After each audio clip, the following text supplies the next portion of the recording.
Happy Thanksgiving, everybody, from all of us here at Locked On Vols, everybody who contributes to the show, from the network, from myself, Eric Kane, want to say happy Thanksgiving. So thankful for you guys and your support of the show. And we're not going to take Thanksgiving off, all right? We're going to talk a little recruiting and then look ahead to Vanderbilt at the very end of the show. That's what you have to look forward to right here on a Thursday, Thanksgiving, Locked On Vols. You are Locked On Vols, your daily podcast on the Tennessee Volunteers. Part of the Locked On Podcast Network, your team every day.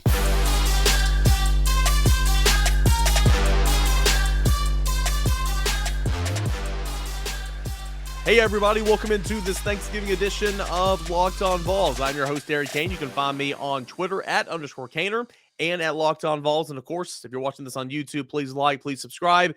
It's available anywhere you find your podcast for completely free audio versions. And it's part of the Locked On Podcast Network. That is your team every single day. Today's episode, it's brought to you in part by BetOnline. It's got you covered this season. More props and odds and lines than ever before. BetOnline, it is where the game starts. So it's a little bit of a different type of show today. We're going to talk heavy recruiting. And to do just that, we got to bring on our guy, John Garcia, Director of Recruiting and Scouting over at Sports Illustrated. John, what's going on, man? Just trying to watch some ball and talk recruiting in between meals, man. Happy Thanksgiving to you. It's great to be back on with you. Yeah, it's always a pleasure to have you on. And let's start from the top, dude. There is a major announcement coming out Friday, 5 o'clock Eastern time. 5-star defensive tackle Daevin Hobbs going to pick between Tennessee, Georgia. Those are the top two. Alabama, North Carolina as well. How do you see this playing out? What do you like about Tennessee's chances for 5-star defensive tackle Daevin Hobbs? This thing's been interesting, right? Remember in the summer, he's going to commit. I think it was like August. North Carolina was going to run away and kind of steal him home, if that makes sense. Keep him in state and hide him from the rest, from the SEC, really. And then all of a sudden, everybody caught wind of what Hobbs could potentially be as a true inside-out disruptor on the defensive line, and the SEC floodgates opened. And since that point, there's been some ebb and flow. I think Tennessee's been the constant, which maybe I didn't expect. Geographically, it makes sense, a Concord kid. Tennessee's been the constant, and then Bama and Georgia have kind of ebb and flowed in their own right. Certainly, Georgia is more confident today than Alabama. So like you, I see this coming down to both programs. Took all the official visits, of course, loved them all. It's going to be a photo finish in the way I'm looking at it. I do think, though, Tennessee has been able to capitalize on his imagination, right? This season has worked perfectly in line with a kid like that who, again, at one point was really okay with staying home, playing for the Tar Heels, and letting that be that. This kind of offers him the next best thing. Georgia and Alabama are in their own stratosphere.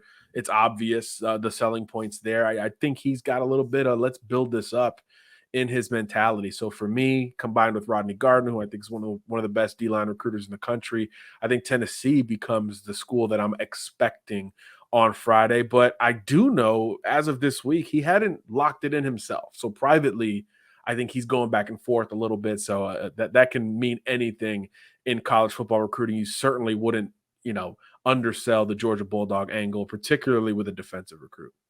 All right, two things real quick. Where do you guys have him rated on the SI 99? And what do you like in evaluating his game and scouting him? What do you like about what he brings to the table? Yeah, kind of like the SEC powers. We missed him preseason. He wasn't in our preseason SI 99. He will be in the postseason SI 99. He's got top 50 stuff in my mind, right? 6'5", 275 or so. Has the frame to really occupy multiple spots on the defensive front. I really like his quickness, though. I think, we talk about interior guys, and quickness is never the first thing brought up. It's leverage and power, and he's got plenty of that. But I like his quickness. He's instinctive. He wants to make plays. He's not a guy who, no disrespect to the role players out there, he's not a guy who's just trying to occupy a role. He's got some superstar in his game. So I like that about him. He's ambitious on the field. Probably needs to clean up technically because of that, and it comes with the territory. But depending on how his frame fills out at the next level, and in SEC country, no disrespect to Notre Dame and North Carolina, whoever might have a hat on the table, in SEC country, I think he's going to fill out a little bit more and be just kind of an inside-out menace. I think he's a guy who's going to line up at 0, 1, 3, 5, and just wreak havoc at any of those spots. So he's a matchup nightmare for most offensive linemen because he does have enough power to overwhelm a smaller player, but he's got enough quickness to really put a big man, with his head on a swivel, trying to figure out where he's going to go. So I really like Hobbs' game. Again, I think he's an ambitious pass rusher and disruptor who can play a lot of different spots. Back in my day, the coaches would always say, "Hey, go play basketball. You're a defensive player on defense, obviously. Yeah. Go play basketball because it helps you with your hands and guarding and out in space and running with receivers, your footwork, all that type of stuff." Daevin Hobbs is a very good basketball player. He plays on the defensive line, but how does, in your years of covering recruiting, how does how does that help them translate into adding maybe another element on the football field?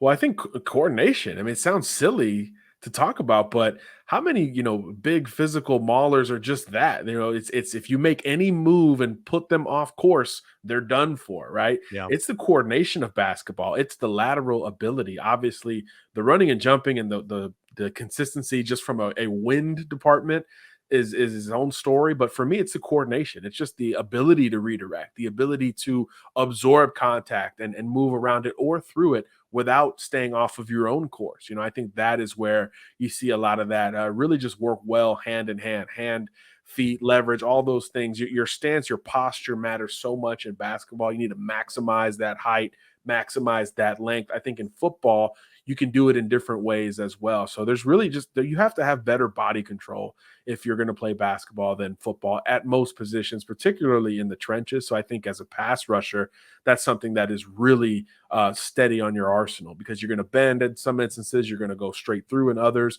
you're going to bound in other scenarios. So I think that part of it, just that balance and coordination, really shines through when you watch Hobbs play. So we'll see what Daevin Hobbs does. Tennessee, Georgia, those are the top two, 5 o'clock on Friday evening Eastern time. He will make his decision, and I, like you, I'm expecting Tennessee as well. So that'd be huge. Tennessee did get a commitment on Sunday afternoon. It was a matter of when he would commit, not if, and he pulled a little okey doke on myself and my colleagues included by going Sunday afternoon. But it's Khalifa Keith, 3-star running back. Tennessee parted ways. Will Stallings decommitted from the class, and so Khalifa Keith will take his spot. A big-er guy listed at 206 per the On3 rankings, or 206 his weight over at On3, but he's bigger than that. Yes. This is a good get for Tennessee. They wanted him. They went out and got him. He parted ways with Kentucky, and now he's said to be a volunteer. A great get, very, very much an SEC running back, right? In the conventional thought, it reminds me a little bit of Brian Robinson, who played at Alabama, Tuscaloosa kid. Now he's in the league with the Commanders, which is still weird to say on audio, but he reminds me of him a little bit. Decisive runner, not the flashiest cat out there coming out of Birmingham, but there's some like sneaky wiggle to his game where he is, even though he's 6 foot or 6'1", 215. He sneaks through creases and on the edges and in space. Guys don't want to deal with him. So he's got some sneaky movement skills, but really what makes him go is the physicality and the decisiveness that he plays with. There's just not a lot of nonsense in his game. And I think when you're Tennessee, everybody thinks of this high-flying offense that wants to run just to set up the pass.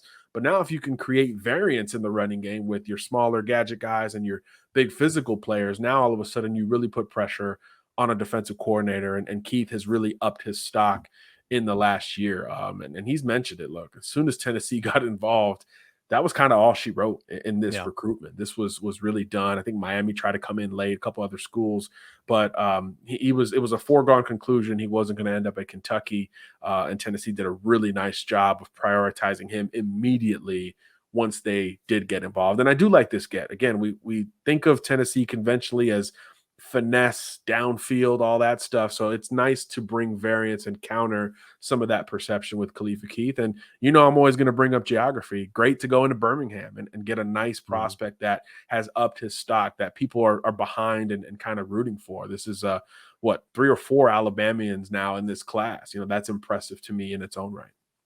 How has the impressive season benefit of recruiting for now and for later. That's coming up next here with John Garcia as we continue on this Thursday edition of Locked On Vols. So we'll get more with John here in just a moment. But I want to let you guys know about BetOnline. It's got you covered, more scores and odds and lines and plays than ever before. BetOnline right now, Tennessee Vanderbilt. Tennessee still sitting as a 13.5-point favorite. 66.5 is that total. Go ahead and jump on that if you like the numbers. Personally, I like Tennessee by more than 13.5. I understand what happened last week, and I do think this is a monster game. As the week has gone on, I just feel like Tennessee's going to go in there and handle business. So I'm going to take Tennessee. If I were to go on this, would be Tennessee, to cover that spread. So what about you? You can do it all at betonline.net. You also, if you like sports podcasts like the one you're listening to right now, you can find more of those on betonline.net. It's the fastest and the easiest way to get in your betting fix this season. Head on over to the website today, or you can use that mobile device. Learn about the latest trends and all the action. BetOnline, it is where the game starts. It's your Thanksgiving edition of Locked On Vols. Super thankful for you guys. Thankful for the sport of football that, gosh, man, it is almost over in terms of the regular season. Hard to believe, but we have a lot to be thankful for, and I'm super thankful for all of you guys for choosing to hang out with us here on the podcast each and every week. I'm also thankful for our guy, John Garcia over at Sports Illustrated, Director of Recruiting and Scouting. He's joining us to talk a little Tennessee recruiting. And when you look at the success, albeit Saturday is concluded in that as well, but the success of Tennessee's football season this year, I always say that it's going to, you're going to pay dividends in the 24 and 25 classes. A lot of the hay was in the barn for this class already with 21 commits before kickoff this season. What do you think that a year like this can do for the class of 24 and 25? Oh, it's going to be huge. I mean, this flips the whole perception of Tennessee football and creates benefit of the doubt for those kids that maybe didn't view Tennessee and that offer as one that sits at or near the top, even in just the SEC or the East for that matter. I think that starts to really, create an onus like, hey, we need to get down to Knoxville. We need to see what's going on over there because they've turned this thing around quickly. And it's one of those trajectories, Eric, where it was surprising at the very beginning, I would say, of 2021, but then you just saw it kind of gradually grow. Like it was a very, I would say, conventional growth. It's still quick in 2 years, but you could kind of see it. You could see every step of it. And I think that's almost better than the surprise contender, disrespect to like TCU or anybody. But when you can gradually kind of move up, kids start to see it at different stages, particularly in your footprint. Obviously, you're in Tennessee. You're going to recruit those states, right? Tennessee, Georgia, Alabama, Florida, the Carolinas. That's the region where you got to hit. And those are the kids that are going to be as tuned in for that growth. So I think it pays huge dividends. It's already paying dividends, right? 24 class off to a really nice start. And I think it also says a lot about the 23 class, right? A lot of these, it's flip season, right? For everyone right now. Everybody's talking about going out and flipping other kids' recruits. It means you got to watch your own as well. Yeah. And Tennessee had a very ambitious and bold class of 23 already on board before the season, as you mentioned. So you've had to hold on to some of those. I know people have made runs at Caleb Herring. Nico's probably still getting phone calls, I would imagine, from some schools. Ethan Davis, Jordan Matthews. I mean, this is something that every school has to deal with. And to have only one decommitment, which was more of a parting of ways, as you mentioned, with Stallings, if that's the only quote-unquote blemish, I mean, that is a huge recruiting victory for Josh Heupel and everyone on down. So I think the season has created that benefit of the doubt and helped to maintain a great class and obviously increase your ceiling for 24 and 25. Kind of on that note, a couple of Alabama kids that I think Tennessee's going to have to fight like heck to hang on to, especially if it is the lane train pulling into Auburn, Alabama. One day it is, the next day it's not. So, we'll see what happens. But they're going to try to go out there, whoever it is going to make a splash, get some in-state guys to say, hey, stay home, build this for your state. Ricky Gibson, comes to mind. Sylvester Smith comes to mind. How difficult will it be, in your opinion, having seen this over the years, their coaching changes every single year, to do just that, to hold on to some of these guys where that this new regime is going to come in and try to say, hey, we're going to build our class around you. You're going to start this rebound. And that's kind of hard to say no to. Yeah, you understand it, right? I mean, it's something that is like you said, we deal with it every single year, and kids take it one way or the other. Sometimes I think it's a renewed interest just because that school maybe wasn't as involved, right? Like maybe Auburn wasn't as involved. For these kids, Auburn was for the most part, particularly Gibson and Sylvester Smith. Off the top of my head, Keith was more of a late riser in Alabama. So I think in that regard, you'll get more of the same, right? Auburn has already been presented to these guys, so it's a different energy, maybe a renewed energy, but a different energy, but the same kind of deal. I think oftentimes we see a bigger impact when they're going after kids who maybe they weren't involved with under the previous administration. So I think that could actually be a benefit for Tennessee if and when Auburn names its new coach. Obviously, Lane Kiffin offensively, you expect a boost on that side of the ball in particular if he's the guy at Auburn. But like you said, it's every day feels different in that regard, and he's got a pretty good thing going in Oxford, Mississippi as well. So him having ties to the state, having worked for Saban, all of that, will have a huge impact in the SEC period, and maybe flips a lot of the trajectory in the SEC, particularly the West. But I think if it's a more outside the box hire, I think that the chances are even higher that Tennessee holds on to these guys. Again, I think they were all dealt the Auburn card previously for the most part and have already explored those options, picking Tennessee on the front end. Now, if you present it in another way, the clock's ticking on top of everything else, right? So less than a month until signing day. Just not a lot of time to get back over to the Plains and really explore what this looks like under Lane Kiffin. Not to mention he's got to hire a staff and do all those things. So if you're signing in December, I think you're going to be able to hold on to almost all these guys. It's good news. Tennessee, 22 commits. Still some holes in this class. You'd love another offensive tackle. Now the transfer portal is going to be Tennessee's going to be working that. They got to find 2 tight ends, big time. Offensive tackle, maybe another running back. Question about Stanton Ramel. He'll talk, then he'll shut it down, then he'll talk, then he'll shut it down. Yeah. He was talking with Tennessee, as late as, a week or two ago. Yeah. I think he's kind of shut it down a little bit. How sold on Michigan State is Stanton Ramel right now? And, again, the clock is ticking as well. So he's going to be somewhere in January, going through stuff. So is Tennessee, I guess what I'm trying to say is he a flip candidate for Tennessee or really anybody? I still think he is. Birmingham kid who's so well traveled and well experienced that has upped his own stock, I think, in the minds of a lot of people over the last 12 to 18 months. He's going to continue to get overtures. And Michigan State has been up and down, both on the field and perceptually, right? A bunch of players just got charged for that incident against Michigan. There's a lot of questions around that Michigan State program and how it moves forward. There could be some coaching changes within that program, not at the top, but within the program that could potentially impact that recruitment as well. So I'd keep an eye on things with Ramil. He's a kid who I think Auburn could be a player for down the line, depending on who they get. And obviously Tennessee was in the thick of it that entire recruitment. I do still think there's opportunities for that light bulb to go back on and that communication to pick back up. Because like you said, it's been up and down, and we know there's a need there for Tennessee. And that, again, now with the season that it's had, it's presented in a different way than it was preseason when Tennessee was still very much high on his board and he was high on them, vice versa. It's a different feel when this season has been put together, especially compared to Michigan State. So I do think as just a business decision maker, you got to keep that in mind. And he's a smart kid who has a lot of smart people around him, and that Thompson program that has been through everything from a recruiting standpoint. I do think they would urge him to at least keep the door slightly open. So he's one that we'll see on the 21st. Last thing for you, man.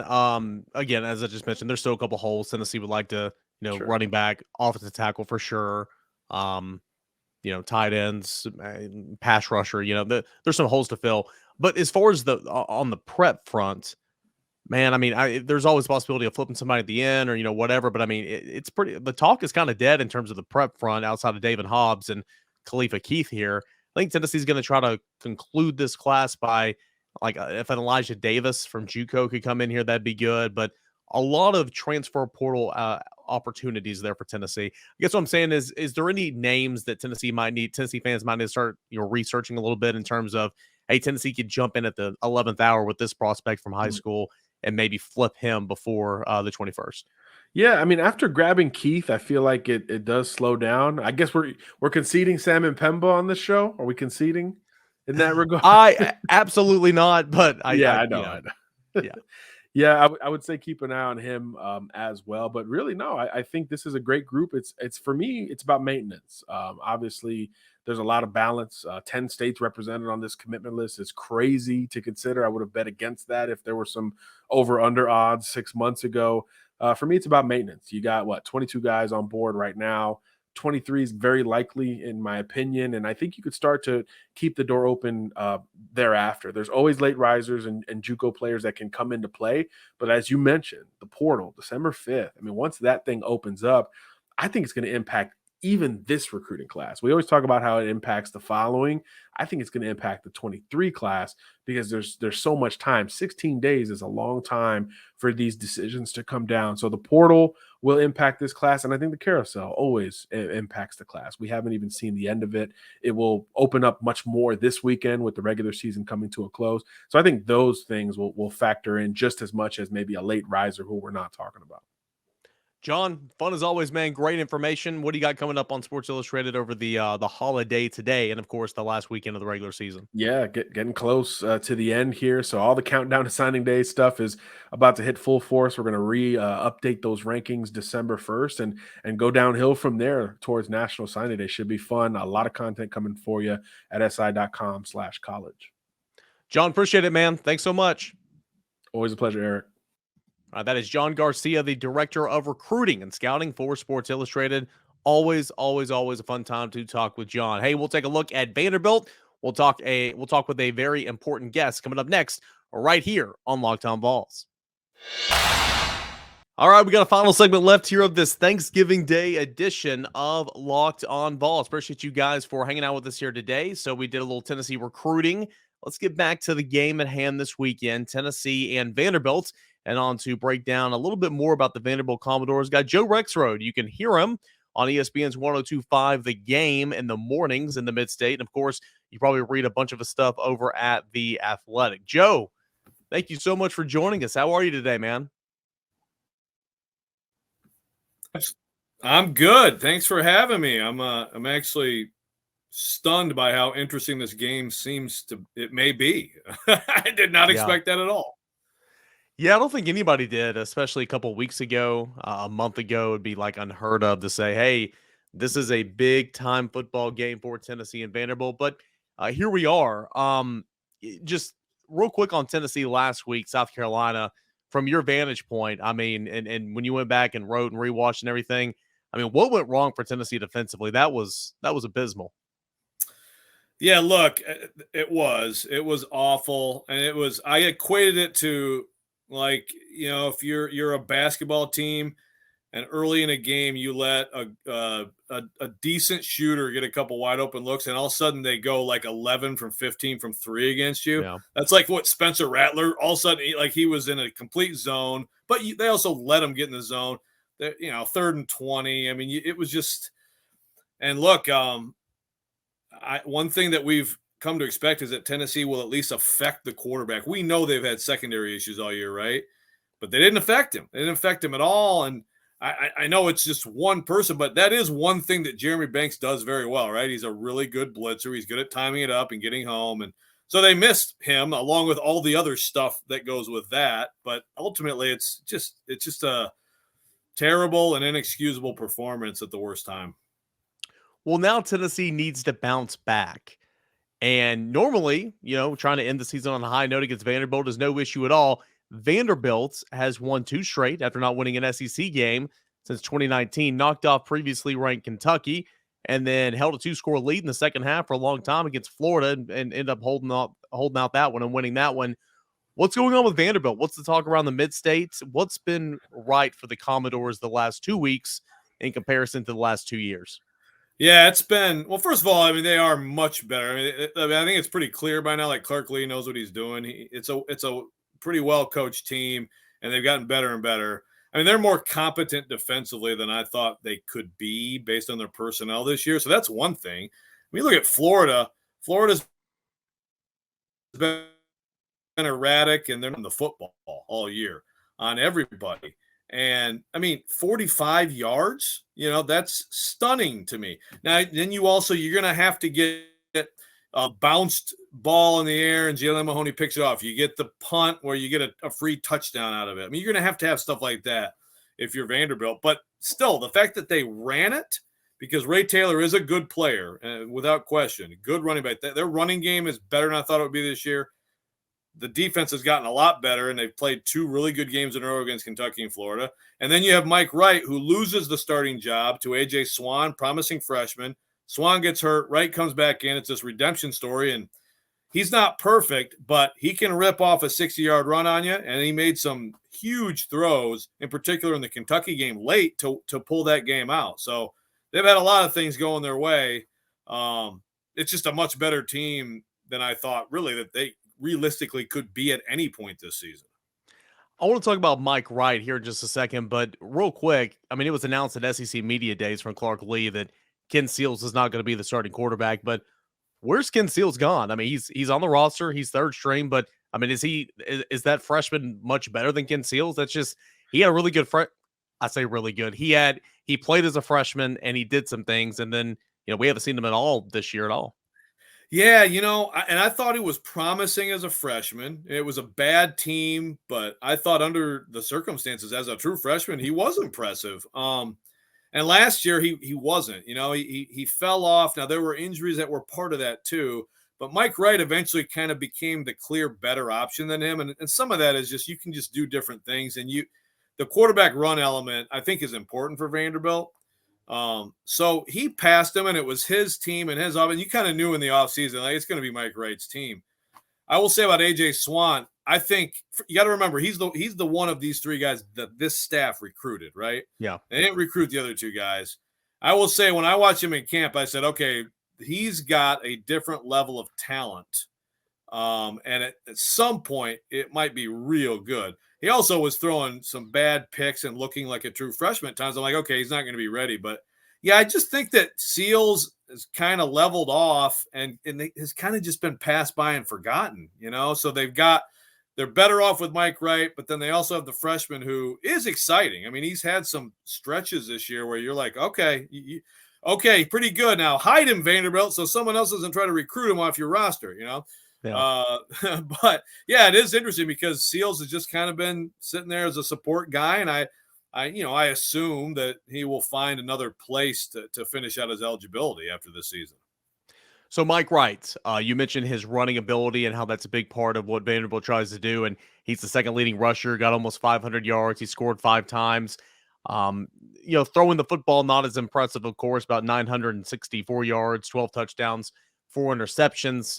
How big is it going to be with the jet sweeps and the read options, attacking the edge and then the perimeter? I feel like Tennessee's defensive ends will have to do a great job in this football game because Mike Wright will test them where in the Wildcat, albeit, but South Carolina got past Tennessee. Missouri did as well 2 weeks ago. Yeah, for sure. I mean, we know, the Tennessee with the running quarterback that has been the last couple of years, at times a big issue. And yeah, all those things are part of it. I mentioned Ray Davis, and he is a powerful runner too. And so it's a nice kind of the read option stuff with Mike Wright and him is a nice compliment. I mean, Mike Wright's the home run hitter of that duo, Yeah. But Ray Davis can get, 2-3 extra yards on his own. And he's also a good pass catcher out of the backfield. So yeah, I think all that stuff's going to be in play.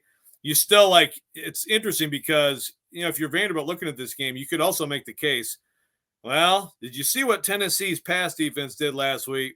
A little bit more efficient pass-based offense might be not a bad idea. And A.J. Swan is practicing this week. But, I mean, I fully expect Mike Wright to play, to start. And I think, they're going to try to lean into that stuff. And, of course, Eric, you got the possibility of pretty rainy weather Saturday night. So it may be as simple as which one of these teams can run it better. Yeah, it's a good point. That's a really, really good point. The weather could play a factor. That's not the greatest thing for a backup quarterback in Tennessee, albeit that backup quarterback has started a 2 Power 5 programs. So, he's played in some things. You mentioned Tennessee's pass defense, and it's funny because Vanderbilt's pass defense is like 129th out of 132, 303 yards or 302 yards, 0.2. And in Tennessee's is one slot behind him, 303 yards, 0.4. For Tennessee, I mean, it's going to run its offense. It might not look the same with with Joe Milton in there because Hendon Hooker's a better player. But for Tennessee, it's like, sure, you like to run the football, but that Vanderbilt pass defense is not good either. So I feel like even if Brew McCoy or Cedric Tillman, or whoever's out there for Tennessee, a wide receiver with Joe Milton, I feel like there'll be some opportunities there. Oh, without question. Yeah, I mean, as long as it's not a monsoon, then I think you're going to be able to run your offense. And you mentioned, Joe Milton was at Michigan, so he has played in, some bad elements. And yeah, look, you run your offense and you put them in a bind, and you know how it works. I mean, the box is light, and Vanderbilt, look, with their personnel issues, they got some good players. Anthony Orji is a terrific player for Vanderbilt. It's always like they usually have like a couple guys, right, on defense who are like, okay, that's a legit dude. He's a legit dude. Mm-hmm. And they've got some other young players who I think are going to be good. But on both fronts, Tennessee has the edge, and you just run the offense and do what you do, and Tennessee should be able to have a lot of offensive success against that defense. All right, Joe, last thing, when you think about what Saturday is going to be like, Tennessee will go in there. There's a lot of Tennessee fans will take over that stadium and all, but it is senior day. Vanderbilt is fighting for bowl eligibility. Vanderbilt has won 2 straight games. What do you envision this environment like in Nashville when Tennessee rolls in there in a couple days? Yeah, it's going to be fascinating, Eric. Obviously, there was the talk about, Checker Vanderbilt Stadium. And, for most of the season, as you alluded to earlier, it looked like essentially this is going to be just Vanderbilt playing out the string, get to another offseason and see if you can keep improving. Tennessee playing for a playoff spot, and just a thumping. I mean, I would have guessed the line to be around 30 a couple weeks ago, and it's around 2 touchdowns. And also, if you look at the prices, the ticket prices dropping, that tells me that the demand from Tennessee fans has gone down a fair amount. Does that mean more of it's going to be a home field atmosphere, I think, for Tennessee, but is there a little bit more of a Vanderbilt presence now? I don't know. But it's a fascinating game. I mean, I think this is a couple things about Tennessee. We're going to find out some about Joe Milton, because this is his opportunity, this and the bowl game, to lead into next year, where I believe he is the favorite to be the starter next year. And then we're going to find out too about Josh Heupel on this program and responding to what happened last week, because the coaches know how important this is. But for a lot of these players who, are playing for the playoff, I mean, this can't be easy psychologically. So that's going to be very interesting. And then Vanderbilt, obviously, like you said, they're surging. They haven't won 3 straight SEC games since 2013 when James Franklin was the coach. And this does have a little bit of the 2016 vibe, with Derek Mason against Butch Jones and Tennessee coming in with the Sugar Bowl on the line.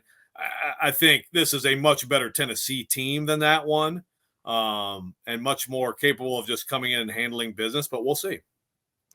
We will see. Tennessee and Vanderbilt, 7:30 Eastern. That's coming up Saturday, and Tennessee's going to try to conclude the regular season on a high note. Joe, appreciate you joining me here on a holiday. What have you got coming up on The Athletic? Always love reading your stuff over there.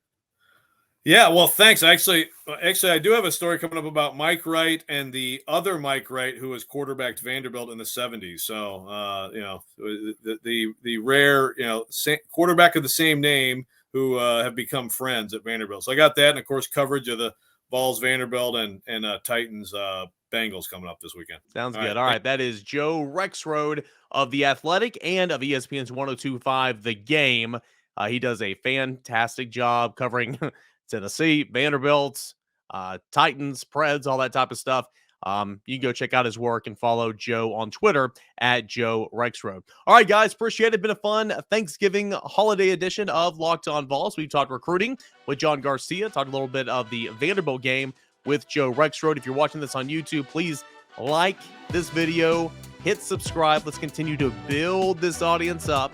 And gosh, I'm so thankful for you guys. Appreciate you. We will be back again tomorrow. We'll talk with Boogie Bentley, and I'll give you my keys and that Vanderbilt preview. All that and more on tomorrow's Locked On Vols. Until then, guys, happy Thanksgiving, everybody.